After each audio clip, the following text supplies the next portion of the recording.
Solve for p. 2p equals sp plus t.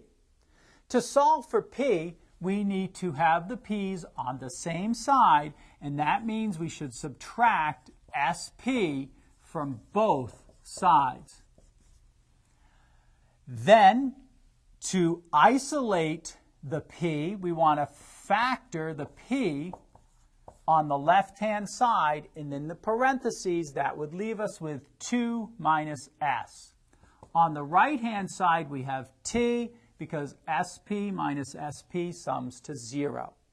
Now we divide both sides by 2 minus s.